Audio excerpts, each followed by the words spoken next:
Bonjour à tous et bonjour à Jenna qui nous rejoint aujourd'hui. Coucou Elise, bonjour à tous. J'ai proposé à Jenna de venir partager un moment avec nous pour faire découvrir son histoire incroyable et comment elle accompagne aussi les personnes. J'ai rencontré Jenna il y a quelques années maintenant grâce à nos amis de Gaïa Méditation. On avait fait les Lumières de Gaïa ensemble et c'est là que j'ai rencontré Jenna avec son énergie extraordinaire. Et c'est vrai que c'était précieux pour moi de l'inviter. Et donc, je te remercie, Jenna, de pouvoir partager ta lumière, ton énergie avec cette belle communauté de personnes qui aiment en effet toutes les techniques de respiration, de méditation, apprendre à mieux se connaître aussi. Et je pense que en francophonie, tu es quand même une magnifique référence aussi autour de la méditation. Donc, merci pour tout ce que tu fais aujourd'hui. Merci Elise, trop sympa. Quel bel accueil.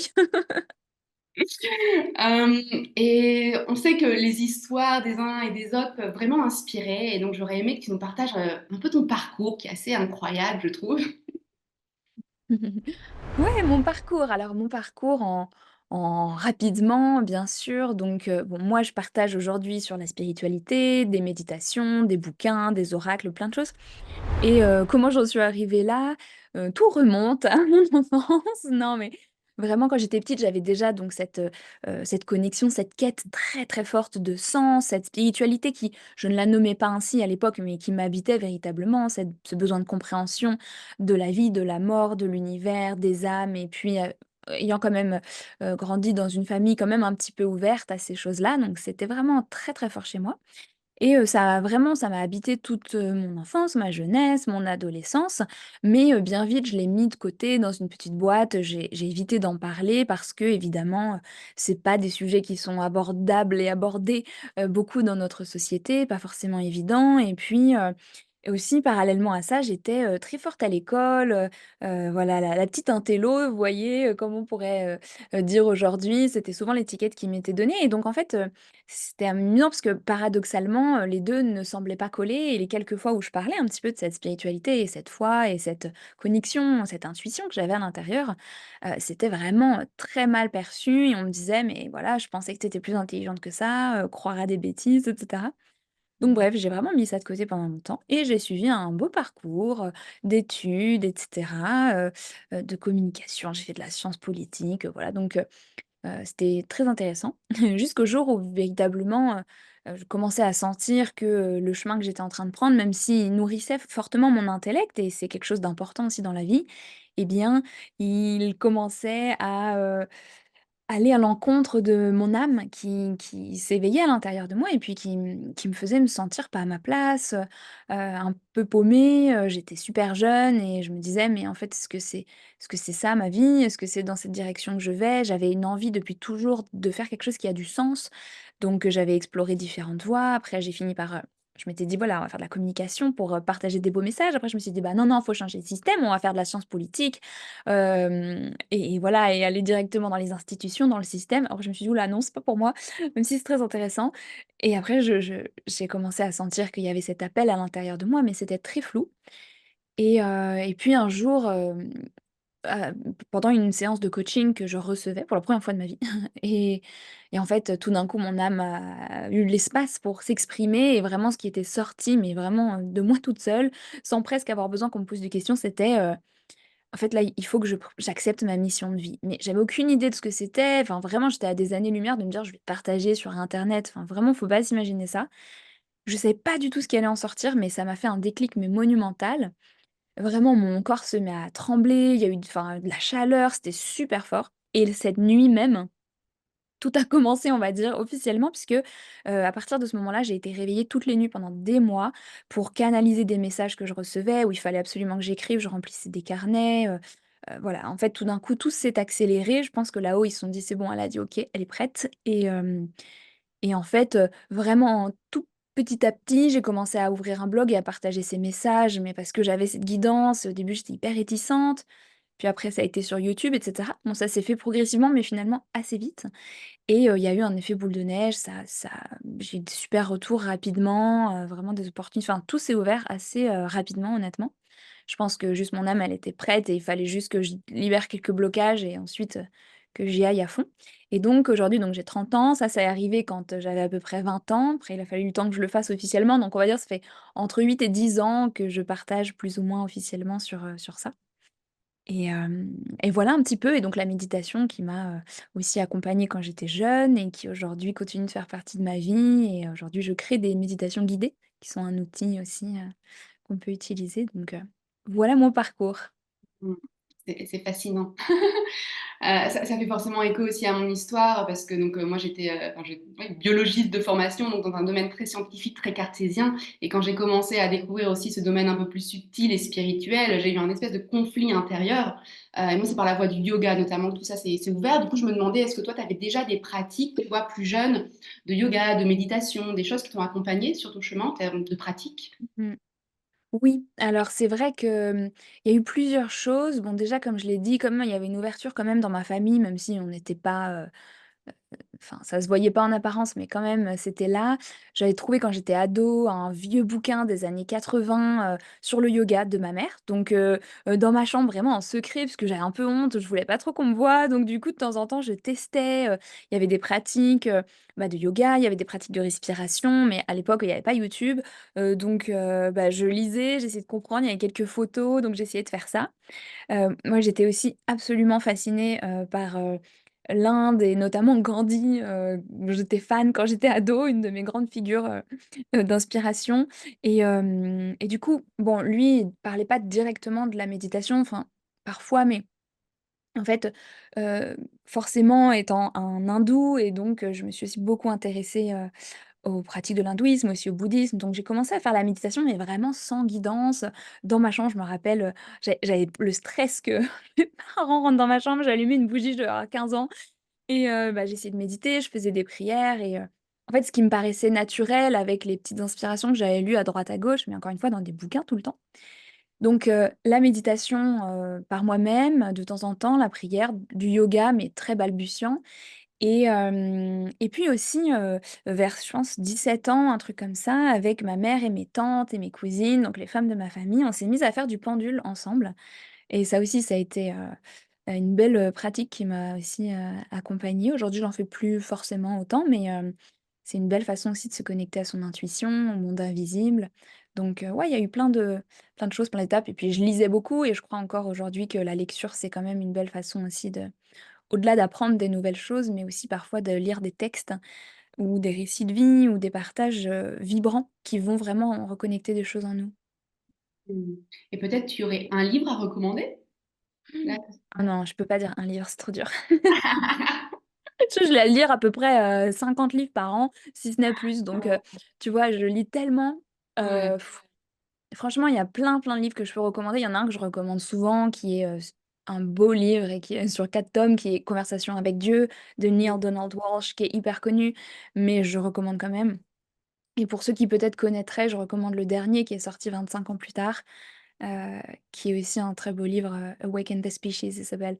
Je sais pas comment il s'appelle en français, mais r je sais pas, non, je sais pas du Ouais, tout. donc toi, Mais c'était vraiment par les livres, finalement, au départ. Tu es venue, toi? voilà, découvrir finalement par les livres qui ont été mis sur ton chemin.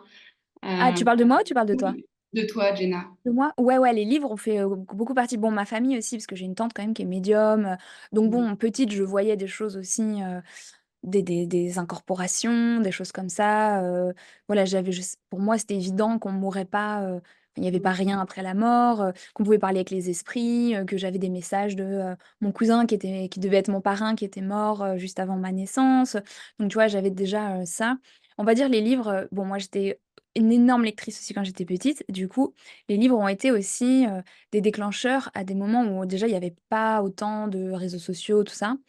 Enfin il y a 15, même plus de 15 ans de ça et puis, un autre truc, c'était vraiment, mettre des mots et avoir des récits de vie, de personnes, de médiums ou de gens inspirants d'une autre manière. Tout d'un coup, ça a été des déclics à plusieurs reprises où en fait, je me suis dit: «Mais enfin, je me rappelle, enfin quelqu'un parle de ce truc que je ressens en moi depuis toujours et juste qui n'a pas l'air de faire partie de notre société». Enfin, j'ai eu des moments de révélation, c'est pas le mot, mais de réminiscence, on pourrait appeler ça comme ça, hyper fort. À différents moments de ma vie, à travers des livres qui sont tombés, sous mes mains un peu par hasard, le livre d'Alan Kardec aussi, du coup qui est très vieux, qui s'appelle Le Livre des Esprits, qui est aussi une référence, qui date du 19e et qui, a, ouvert la voie, de du spiritisme en France et même partout dans le monde, même au Brésil et tout, et qui est un livre de questions-réponses avec des esprits. Donc en fait, les premiers dans les sociétés, spiritistes de l'époque, dont d'ailleurs Victor Hugo a fait partie et enfin c'est passionnant et donc là aussi, il y avait des gros déclics, des et donc voilà, des livres, anciens en fait, finalement. Ouais. Et du coup, je me demandais aujourd'hui, est-ce que toi, dans ton quotidien, tu mets en place une pratique régulière de méditation, d'exercice peut-être de respiration ou autre? Oui, j'ai pas de discipline, rigide, j'ai Ouais. jamais eu, mais j'ai des phases, j'ai des périodes et j'écoute aussi, les besoins. Je pourrais quand même conseiller parfois, à des personnes d'avoir une espèce de discipline parce que je trouve que la discipline, c'est important. J'ai assez de discipline dans ma vie, on va dire, dans le sens où, je suis aussi souvent dans un état méditatif, dans la journée, à différents moments, sans forcément m'asseoir, fermer les yeux, mais parce que je suis habituée à être aussi, je pense, en contact, en connexion intérieure et cetera. Mais oui, oui, je j'ai une pratique méditative quand même, régulière. Hem, donc ça va être pour moi souvent des méditations plutôt en silence quand même. Parfois je mets une musique de fond. Parfois je fais mes méditations guidées. C'est pas toujours évident de s'écouter sa propre voix et puis bon là j'ai aussi le l'esprit un peu de l'entrepreneur ou de la personne qui partage, donc qui va voir les détails, donc c'est pas toujours évident, mais quand je le fais, c'est quand j'ai des besoins précis sur une thématique et j'ai créé la méditation parce que c'est un truc que je voulais avoir pour moi comme ressource, donc je fais ça aussi et et puis, oui, on parlait de, bah, forcément ici sur ta chaîne de respiration. Alors moi je suis pas du tout une experte en respiration, on disait tout à l'heure avant de se connecter, mais de temps à autre, j'ai quand même des pratiques de respiration qui m'aident, notamment, certaines respirations de pranayama, de yoga et puis de temps à autre, un petit Wim Hof aussi, c'est pas mal. Donc ouais, ça fait partie de mes et puis bien sûr, bon, le mouvement, il y a plein de choses. L'écriture aussi fait beaucoup partie de mes pratiques. Ouais. Est-ce qu'il y a, donc on le sait, hein, dans la voie du yoga, on en parlait, c'est la respiration arrive avant la méditation, parce que souvent, voilà, la méditation, c'est un peu plus avancé, on va dire, comme pratique, parce qu'on a notre mental qui part un peu dans tous les sens. Donc la respiration, des exercices de concentration vont nous aider à pouvoir justement diriger notre mental. Donc je me demandais, toi, quand tu accompagnes les personnes dans tes méditations, est-ce que tu vas venir d'abord leur demander de se concentrer sur leur respiration ou de calmer peut-être la respiration? Qu'est-ce que tu recommandes, toi? Ouais, oui, je le fais assez régulièrement. J'utilise souvent la respiration comme ancrage, c'est-à-dire d'avoir, plusieurs respirations conscientes, profondes et lentes pour, que, en fait, à chaque respiration, on pose une intention. Ça, c'est notamment dans les défis que je propose de méditation et en fait, à chaque fois qu'on va refaire ces 3 fameuses respirations, conscientes où d'abord on se concentre sur la apaiser le corps, apaiser l'esprit, retourner à l'intérieur de soi. Ça va devenir un ancrage et donc en fait, ça va permettre d'envoyer le message au système nerveux directement, de se concentrer, de revenir à l'intérieur, d'apaiser l'esprit et cetera. Donc oui, je le fais quand même régulièrement, de se concentrer sur la respiration et puis c'est souvent comme ça qu'on démarre des méditations, même dans les ateliers que je donne.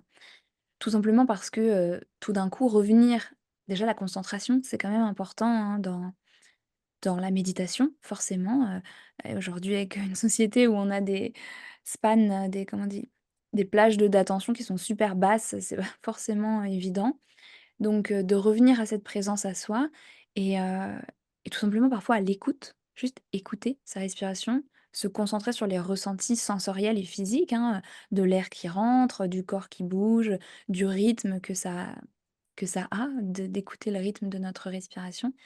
C'est rien que ça, c'est une méditation, en tant que telle et c'est tellement, puissant déjà, rien que de faire ça, même pour calmer le stress, enfin et tu me demandais si j'avais des pratiques et tout. Quand j'étais ado, c'était un truc que je faisais aussi, beaucoup, ma mère m'avait acheté un CD de sophrologie à l'époque et genre, avant des examens, avant des moments un peu, stressants, du coup, je pratiquais des respirations, conscientes avec des visualisations, des intentions et ça m'aidait énormément et donc je pense que ouais, la respiration consciente, au-delà des pratiques, juste de prendre vraiment conscience de ce qui se passe dans notre corps, c'est déjà un une belle pratique méditative. Oui, tout à fait.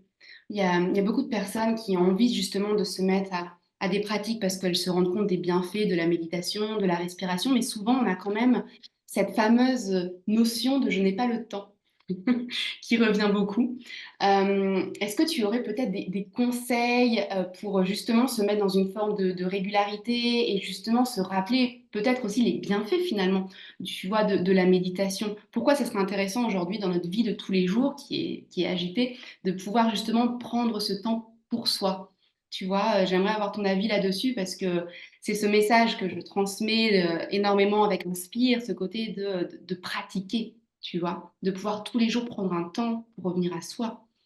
Donc, est-ce que tu aurais des astuces pour aider les personnes justement à se mettre en régularité?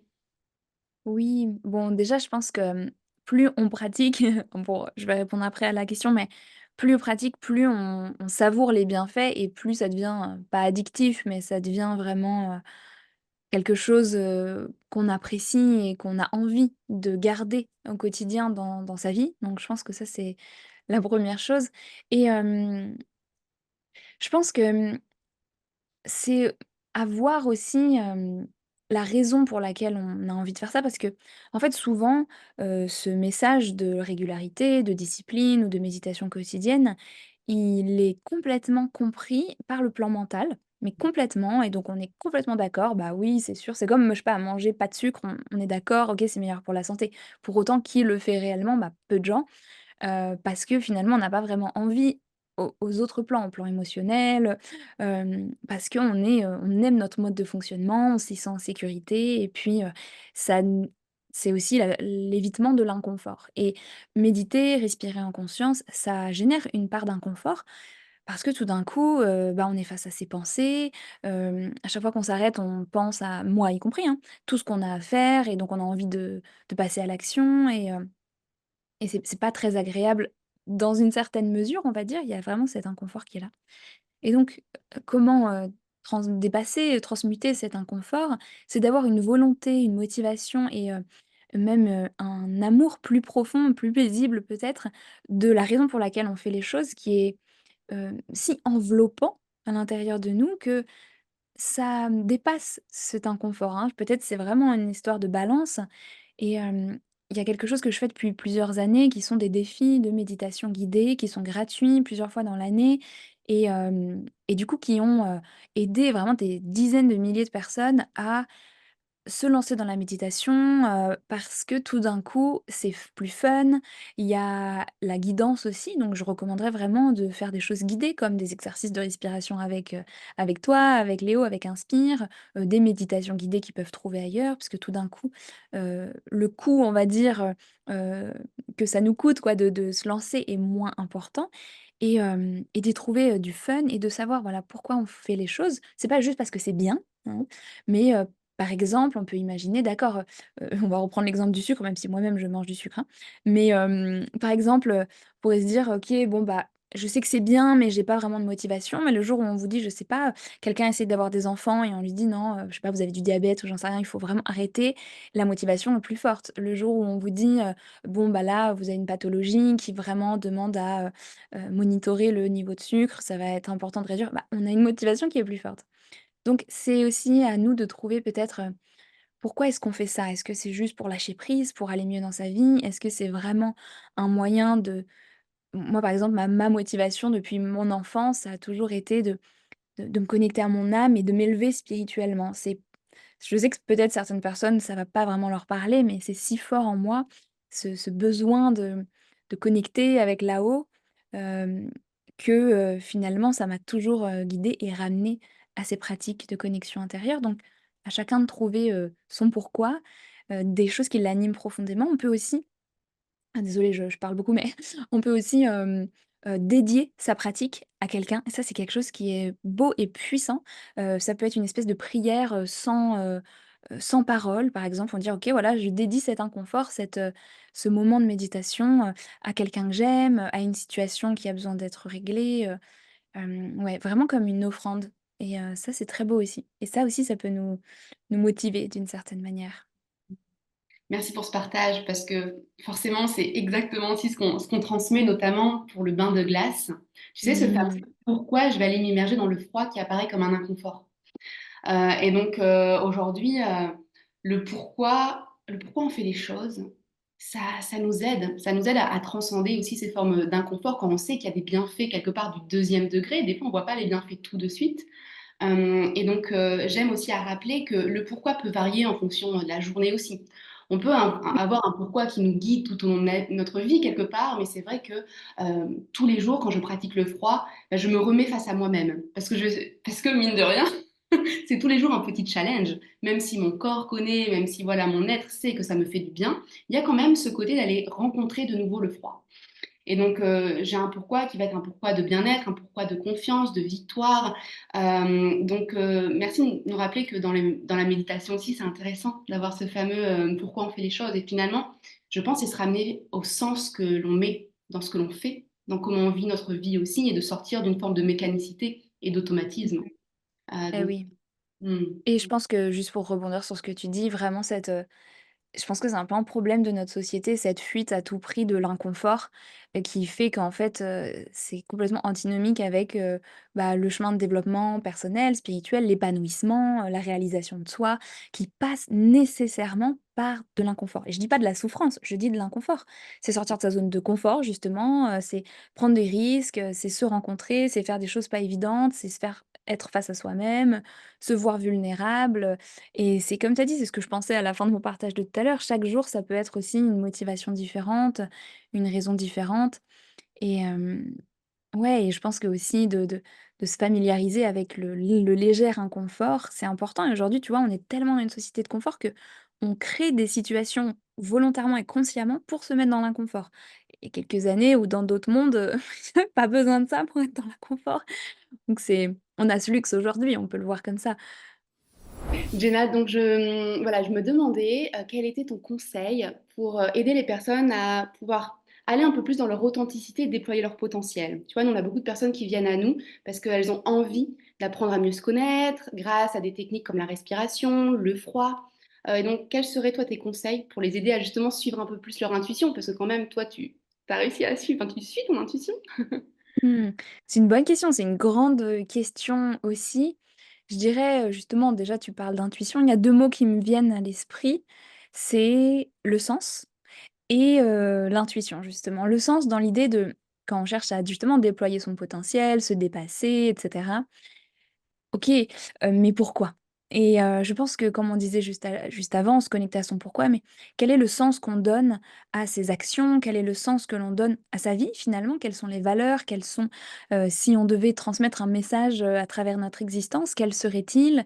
Pourquoi est-ce qu'on se lance aussi dans certains projets? Je trouve que le donner du sens à nos actions aussi, triviales, mondaines soient-elles ou alors des grands projets de vie, c'est, aussi ça qui nous permet de nous connecter à notre authenticité parce que c'est dans notre cœur, c'est dans notre âme que se trouve aussi l'élan d'être, d'être venu s'incarner, d'être venu vivre cette vie et se dire: «OK, j'ai envie de vivre cette existence, de dépasser les challenges, de, me transformer, de m'épanouir, de me réaliser, de comprendre qui je suis».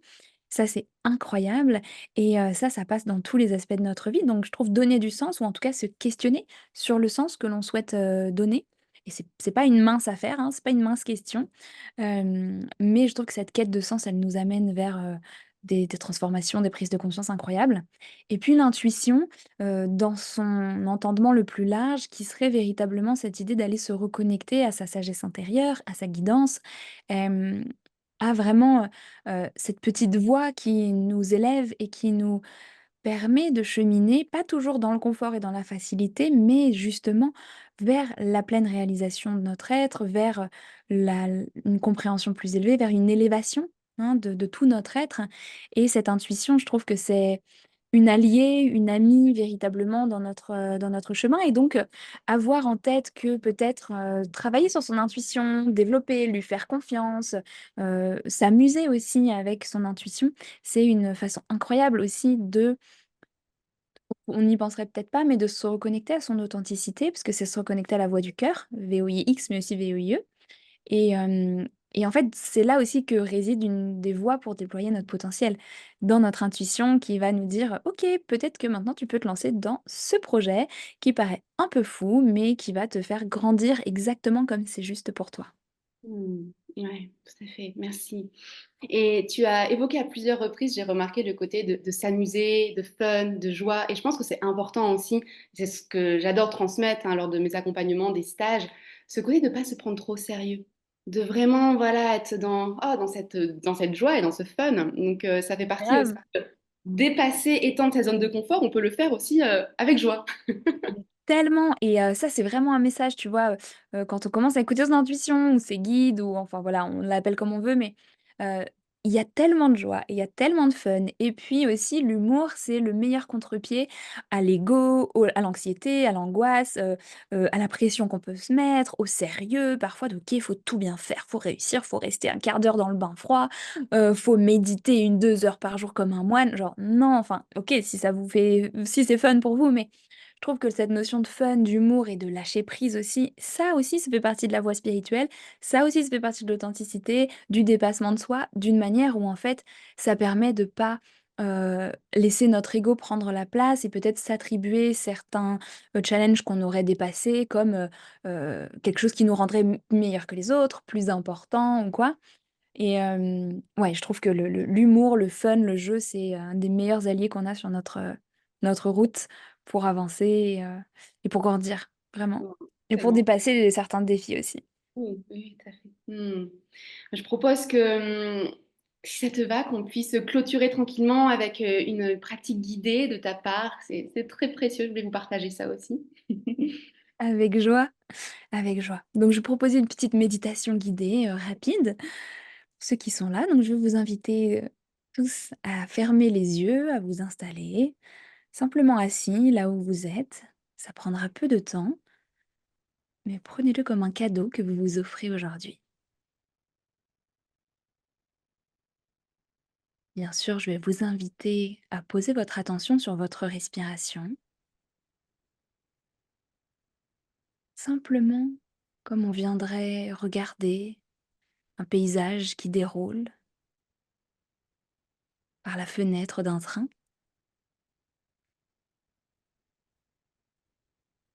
ou un film calme qu'on verrait au cinéma. On vient simplement poser son attention, observer.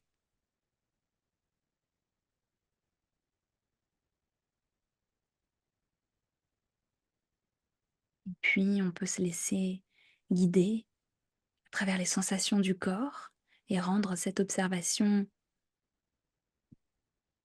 plus incorporée, plus vivante.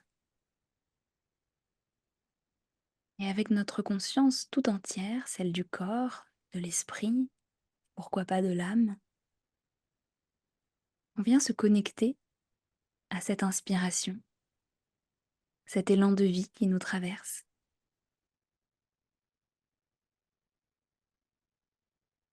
sans en changer le rythme,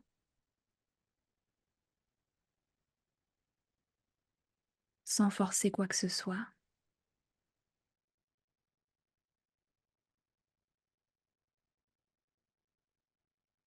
Et puis, avec une pincée de joie et de fun, on vient approfondir un tout petit peu cette respiration, comme si on augmentait le volume avec un petit curseur de peut-être 20%. Et on vient simplement la rendre plus ancrée, plus profonde dans le ventre, un peu plus lente.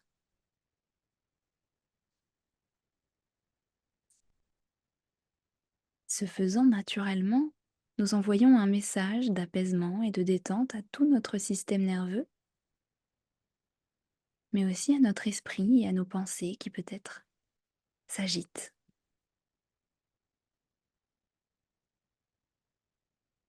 Mais aujourd'hui, notre intention est de venir apaiser, comme des particules de sable qui retombent dans l'eau, qui après des vagues et de l'agitation retrouve son calme, et tout se dépose à l'intérieur de nous. tout reprend sa place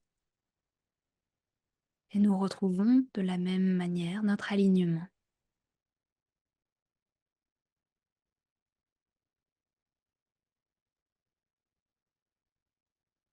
On peut d'ailleurs continuer à se connecter à cette notion d'alignement, cette idée qu'à l'intérieur de nous, notre âme, notre cœur, mais aussi nos pensées, nos paroles et nos actions sont alignées, sont justes, sont cohérentes entre elles, que notre être vibre l'harmonie, la congruence, et que de cette manière, en ayant cette intention d'alignement plein, total, dans tous les espaces de notre vie, nous pouvons apporter plus de fluidité, d'harmonie dans notre existence et aussi nous pouvons pousser, nous pouvons grandir et nous élever avec plus de facilité puisque nos racines sont bien ancrées dans le sol. Le tronc de l'arbre que nous sommes est bien droit et nous pouvons donc accéder à des altitudes plus élevées, à davantage de lumière et étendre nos branches intérieures, nos feuilles imaginaires, toujours plus loin.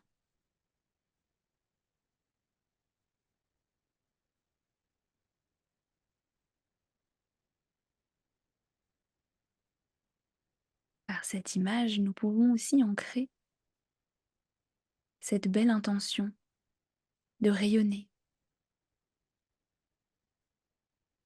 dans notre existence, dans nos projets, mais aussi dans notre corps, dans notre santé.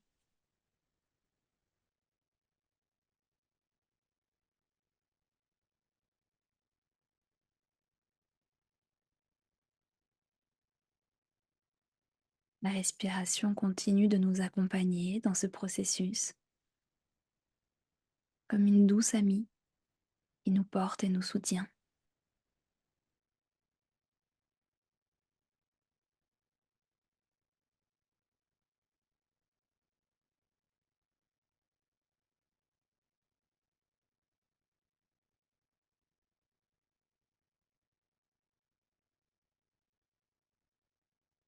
Et puis avec un grand sourire intérieur, comme si toute notre âme, notre cœur et nos émotions déployaient ce beau sourire intérieur et pourquoi pas que celui-ci se reflète aussi sur notre visage. Nous allons suivre le fil de cette respiration et nous souvenir que cette respiration prend corps, qu'elle nous traverse, qu'elle amène de l'oxygène dans tout notre corps et nous allons ainsi poser notre attention sur notre corps, de nos pieds à la tête, passant par tous nos organes et nos membres, juste sentir ce corps vivant, ce corps éveillé.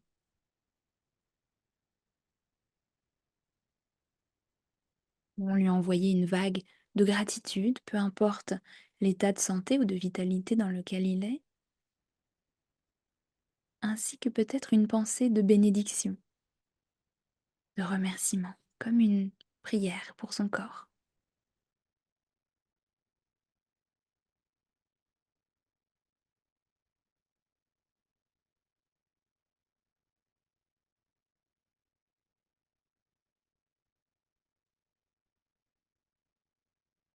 Puis, doucement, à notre rythme, nous pourrons nous souvenir que ce corps se trouve dans une pièce, dans une certaine posture, reprendre contact avec l'instant, avec le mouvement aussi, peut-être en bougeant le bout des doigts, et tout doucement, en s'étirant, en revenant à soi, jusqu'à le moment venu, ouvrir les yeux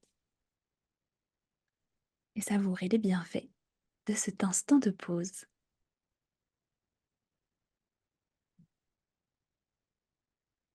Merci Jenna. Mmh, Merci Elise. précieux. Je vous invite à refaire cette pratique autant de fois que vous voulez. Et c'est vrai que tu partages énormément sur ta chaîne YouTube, sur ton site internet aussi. Tu as déjà beaucoup à disposition, que ça soit des formations en ligne, des méditations guidées, des livres aussi, et donc des oracles. Vraiment, tu as toute cette boîte à outils que tu nous partages. Donc, on va mettre bien sûr tous les liens en dessous de la vidéo pour te retrouver. Est-ce qu'il y a autre chose que tu souhaitais partager pour clôturer tranquillement? Non, voilà, le fait qu'on j'ai beaucoup de choses gratuites, vraiment beaucoup à disposition. Des petits programmes gratuits, des vidéos comme tu l'as dit, des podcasts, vraiment beaucoup d'outils, des méditations et donc pas hésiter à aller explorer, à aller tester des choses, heu, sur mon site, sur ma chaîne YouTube et cetera. Vraiment, je le dis pas juste, enfin voilà, pour faire la pub, mais vraiment je si, il y a vraiment plein de choses gratuites à disposition, pas que moi d'ailleurs aussi, mais d'aller explorer ça, c'est aussi une façon de tester ce qui nous va, ce qui nous plaît, ce qui nous fait du bien et ça, c'est la magie d'internet aussi. Oui, et merci de faire tout en français aussi, parce que c'est vrai que souvent dans ce domaine-là, il y a énormément en anglais. Oui, Donc là, le fait que tu partages en français, c'est très, très, très précieux. Donc voilà. ouais, ouais. Je commence à partager en anglais aussi d'ailleurs, depuis un petit moment. Ouais, pour le fun. Merci Jenna pour ton énergie, pour Merci ton Elise. temps. Et on se retrouve très bientôt. Et je vous mets tous les liens en dessous. Et merci encore. Merci Elise, merci à tous.